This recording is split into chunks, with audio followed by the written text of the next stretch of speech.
অন্তর্বর্তীকালীন যে সরকার এসছে, তো আমাদের সঙ্গে এবং প্রধান উপদেষ্টার সঙ্গে এবং আমাদের অন্যতম উপদেষ্টার সঙ্গে সব উন্নয়ন সহযোগীরা দেখা করেছেন এবং প্রত্যেকেই কিন্তু একটি কথা বলছেন যে আমরা কি বলে যে এই অন্তর্বর্তী সরকারের প্রতি আমাদের সহায়তা আমরা অব্যাহত রাখবো এবং এই সহায়তার পরিমাণ বাড়াবো। ইনফ্যাক্ট আজকে আমার সঙ্গে দেখা করতে আসবেন বিশ্বব্যাংকের ভাইস প্রেসিডেন্ট।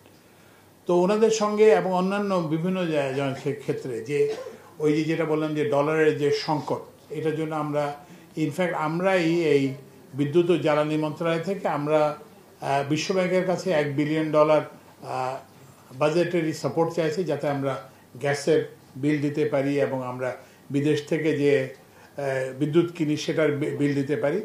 এটা আমরা $1 বিলিয়ন ইয়ের সাথে চেয়েছি, বিশ্বব্যাংকের কাছে চেয়েছি, আর $1 বিলিয়ন চেয়েছি আমরা ইয়ের কাছে, কি বলে এশিয়ান ডেভেলপমেন্ট ব্যাংকের কাছে, এবং তারা খুব সিরিয়াসলি এটা ইয়ে করতেছে এবং আশা করা যাচ্ছে এই ব্যাপারে আমরা একটা এই শীতে কি আমরা সেটা সুফল পাবো কিনা, এবং এলএনজি আমদানির পরিস্থিতিটা আসলে কোথায় আছে? না, এখন এলএনজি আমদানির যেটা পরিস্থিতি সেটা হচ্ছে যে আমরা কি বলে যে আমরা তো জানি আমরা দুই ধরনের আমদানি করি, একটা হচ্ছে যে লং টার্ম কন্ট্রাক্ট আর একটা স্পট কন্ট্রাক্টে।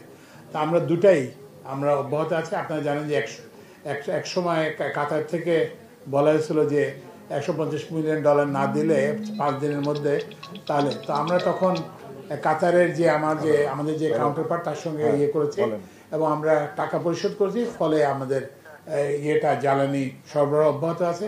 আমরা স্পট মার্কেটেও জ্বালানি কেনা আমরা অব্যাহত রেখেছি।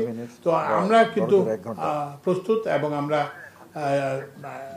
এবং এই যেটা বললাম যে বিশ্বব্যাংক এবং বিভিন্ন জায়গা থেকে দ্রুত ডিসবার্সমেন্ট হবে, এরকম অর্থ ছাড় হবে, এরকম একটা প্রতিশ্রুতি আমরা পেয়েছি।